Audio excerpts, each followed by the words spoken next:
नमस्कार। जरा सोचिए, एक ऐसा भारत जहां हर 5 साल में सिर्फ एक बार इलेक्शन हो, बस एक बार। न बीच में कोई विधानसभा चुनाव, न कोई उपचुनाव, कुछ नहीं, बस एक बड़ा चुनावी उत्सव। सुनने में कितना अलग लगता है ना? यही है वन नेशन वन इलेक्शन का कॉन्सेप्ट। एक ऐसा आइडिया जिसमें भारत के पूरे डेमोक्रेटिक सिस्टम को बदलने का दम है। तो चलिए आज इसी को डिकोड करते हैं, इसके हर पहलू को बारीकी से समझते हैं। तो सवाल बिल्कुल सीधा और साफ है। क्या पूरे भारत में लोकसभा और सारी की सारी राज्य विधानसभाओं के चुनाव एक साथ एक ही दिन पर होने चाहिए? देखिए, ये सिर्फ एक सवाल नहीं है, ये एक ऐसा सवाल है जो हमारे लोकतंत्र का भविष्य तय कर सकता है। तो चलिए इस पूरी बहस की गहराई में उतरते हैं। तो ठीक है, सबसे पहले ये समझते हैं कि ये पूरा कॉन्सेप्ट है क्या। मतलब जब हम सुनते हैं वन नेशन वन इलेक्शन, तो इसका असल में मतलब क्या है ये पूरा मामला। देखिए, इसका सीधा सा मतलब है कि एक वोटर जब वोट डालने जाएगा तो वो एक ही दिन अपने सांसद यानी एमपी को भी चुनेगा और अपने विधायक यानी एमएलए को भी। ये दोनों काम एक ही दिन में हो जाएंगे। ये वाकई एक बहुत बहुत बड़ा बदलाव होगा। अगर आज की हालत देखें तो भारत ना एक तरह से परमानेंट इलेक्शन मोड में रहता है। मतलब आप देखिए, हर कुछ महीने में देश के किसी ना किसी कोने में चुनाव हो ही रहे होते हैं। कभी यहाँ विधानसभा चुनाव, कभी कहीं और। इसका नतीजा ये होता है कि देश की जो गवर्नेंस मशीनरी है वो बार बार चुनावी काम में लग जाती है, और जो विकास के काम हैं, नीतियां हैं, उन पर आदर्श आचार संहिता की वजह से ब्रेक लग जाता है।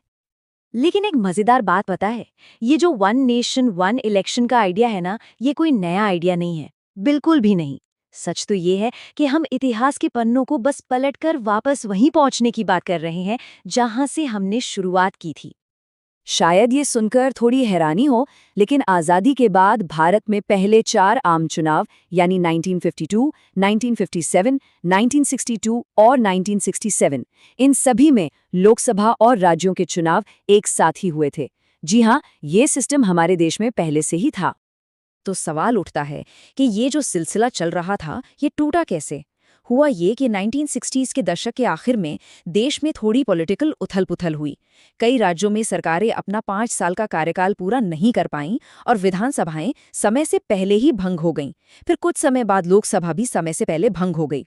और बस यहीं से केंद्र और राज्यों का जो चुनावी कैलेंडर एक साथ चल रहा था, वो पटरी से उतर गया और दोनों के रास्ते अलग-अलग हो गए। तो चलिए अब बात करते हैं उन वजहों की, उन तर्कों की जो इस सिस्टम को वापस लाने के पक्ष में दिए जाते हैं। आखिर इसके सपोर्टर्स क्या कहते हैं? सबसे पहला और शायद सबसे बड़ा आर्ग्यूमेंट है पैसा, मतलब चुनावी खर्चा। इस ग्राफ को देखिए, 1952 में चुनाव कराने में जो खर्चा आता था और आज जो आता है, उसमें जमीन आसमान का फर्क है। ये आंकड़ा अब हजारों करोड़ों को पार कर चुका है।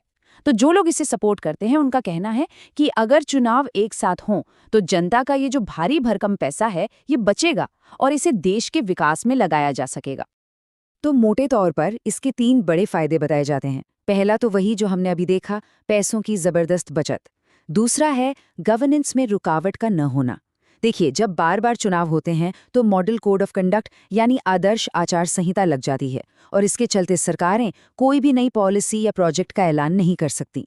मतलब काम रुक जाता है।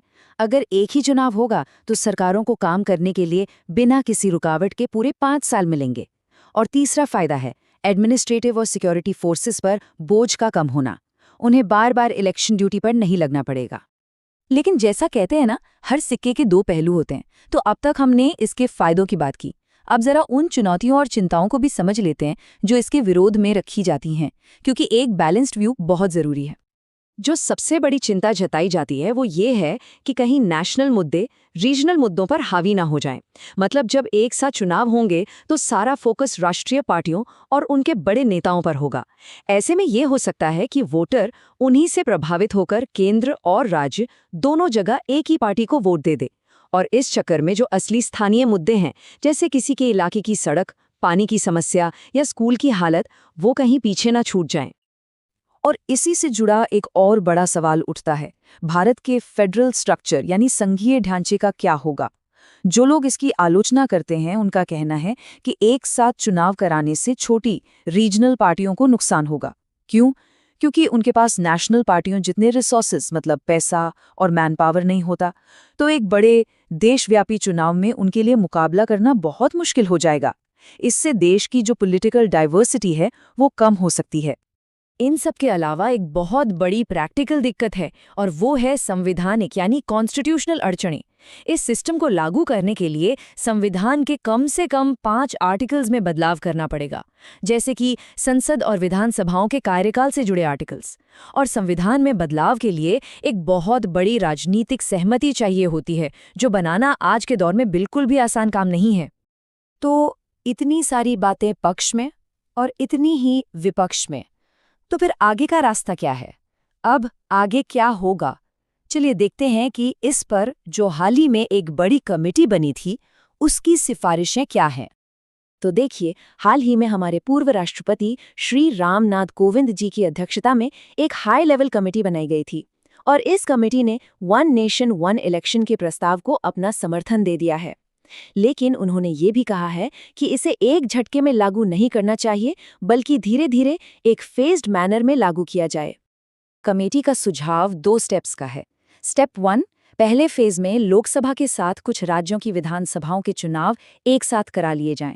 स्टेप 2, फिर अगले फेज में जो बाकी बची हुई विधानसभाएं हैं उनके चुनावों को भी इसी साइकिल के साथ सिंक कर दिया जाए, ताकि आखिर में जाकर पूरे देश का एक सिंगल इलेक्शन कैलेंडर बन जाए। तो घूम फिर कर हम वापस उसी सबसे बड़े सवाल पर आ जाते हैं। एक तरफ है एफिशिएंसी यानी समय और पैसे की बचत, और दूसरी तरफ है भारत का फेडरल कैरेक्टर यानी हमारी राजनीतिक और क्षेत्रीय विविधता।